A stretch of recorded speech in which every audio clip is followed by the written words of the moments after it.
영국의 미생물학자 알렉산더 플레밍. 그는 배양 접시에 미생물을 키우며 이들의 성장을 억제하는 물질을 찾는 일에 오랜 시간을 쏟아부었습니다. 1928년 플레밍은 포도상규균에 대한 연구를 하고 있던 중 오랜 피로에 지쳤는지 잠시 휴가를 떠났는데요. 이때 그는 과학자라면 기본적으로 해선 안 될 큰 실수를 저지릅니다. 사실 플레밍은 굉장히 게으르고 지저분한 사람이었는데, 보통의 과학자들은 진행 중인 연구가 끝나거나 중단되면 곧바로 배양 접시를 세척하고 치웠지만, 게으른 플레밍은 평소에도 그냥 방치해뒀습니다. 당연히 휴가를 떠난 이날도 모든 것을 그대로 방치해둔 채 대책 없이 떠나버렸는데요. 플레밍의 게으름과 지저분함, 이러한 특징은 놀랍게도 세상을 바꿔놓았습니다. 휴가를 마치고 연구실에 복귀한 플레밍은 돌아오자마자 포도상규균이 있던 배양 접시를 살펴보았는데, 여기엔 웬 푸른 곰팡이가 잔뜩 자라있었고, 이 곰팡이들은 포도상규균들을 맛나게 처묵하고 있었습니다. 플레밍은 이 곰팡이가 포도상규균의 성장을 막고 제거한다는 사실을 단번에 알아챘는데요. 곧바로 그는 이 곰팡이를 배양하기 시작했고, 배양된 곰팡이들로 재차 실험을 진행했습니다.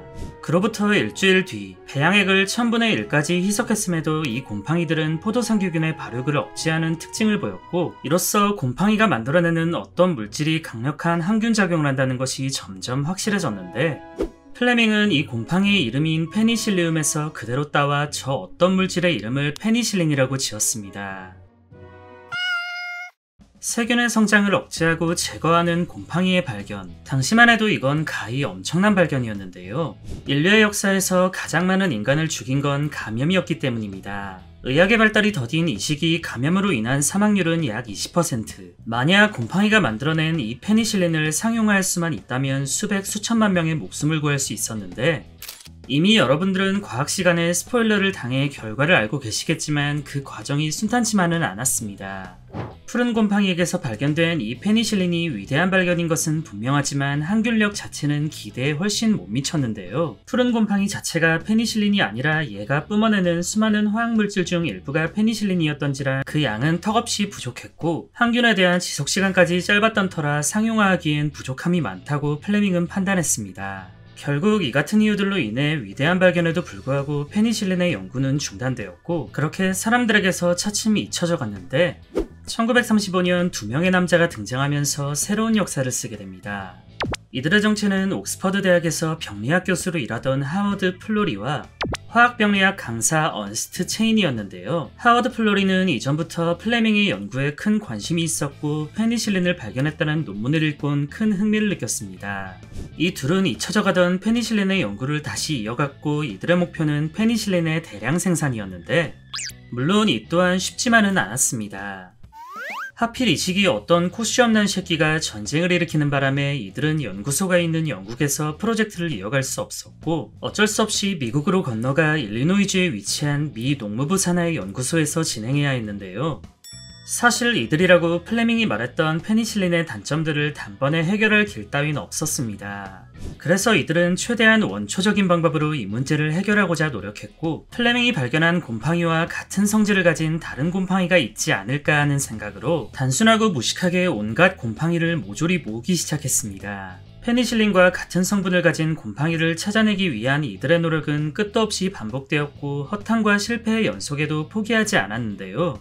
그러던 중 연구소에서 일하던 메리 헌트라는 여성에 의해 드디어 희망이 생겨납니다. 메리 헌트는 이곳에서 연구보조로 근무하던 세균학자로, 그녀 역시 세균학자로서 열정이 있다 보니 다양한 곰팡이들을 모으는 것에 혈안이 되어 있었는데요. 어느 날 헌트는 한 과일 가게에서 우연히 곰팡이가 핀 자몽을 발견했고, 가게 주인에게 이걸 팔아달라고 했습니다. 사실 과일 가게 주인은 상한 과일을 판다고 소문이 날까봐 곰팡이가 핀 자몽을 몰래 숨기려 했는데, 오히려 헌트는 이 자몽뿐만 아니라 앞으로 가게에 들어오는 곰팡이가 핀 과일들을 전부 팔아달라고 부탁했습니다. 그리고 며칠 뒤 헌트는 이 과일 가게에서 곰팡이가 핀 커다란 멜론 한 통을 받아왔고, 그날 연구소는 발칵 뒤집어졌는데요. 그토록 찾아 헤맸던 페니실린과 같은 성분을 가진 곰팡이를 드디어 찾아낸 것입니다. 더욱 놀라운 건 멜론에서 추출한 이 곰팡이는 항생작용뿐만 아니라 플레밍이 발견했던 기존의 페니실린에 비해 무려 200배나 많은 양의 페니실린이 포함되어 있었는데, 곰팡이가 핀 멜론액에서 추출한 이 페니실린의 명칭은 페니실린 크리소게눔이었습니다. 이후 허친슨 루소와 르네 듀버스 등 수많은 조력자들과 함께 마침내 대량 생산을 성공시킨 이들은 정제된 페니실린으로 동물 실험을 거듭하여 1940년 전염병 치료 효과를 입증하는 연구 결과를 발표했고 1941년 인간에게 최초로 투여, 2년 뒤인 1943년 2차 세계대전 중 상용화에 성공하여 수많은 사람들의 목숨을 구해냈습니다. 1차 세계대전 당시 무려 20%에 육박하던 감염 사망률은 페니실린 상용화 이후 1% 미만으로 떨어졌으며 페니실린으로 구해낸 사람들의 숫자만 해도 대략 8,200만 명 정도로 추정된다고 합니다. 현재 사용되고 있는 페니실린 또한 전부 멜로넥에서 추출한 이 페니실린 크리소게놈을 기반으로 하고 있는데요. 사실상 저때 우연히 발견한 멜론 하나가 당시의 수많은 사람들 그리고 지금까지도 우리를 지켜주고 있는 셈입니다. 여담으로 메리언트가 이 멜론을 가져왔을 당시 곰팡이 부분을 제외한 나머지 과육 부분은 팀원들이 다같이 나눠 먹었다고 하는데 실제 기록에 의하면 존맛탱이였다고 합니다.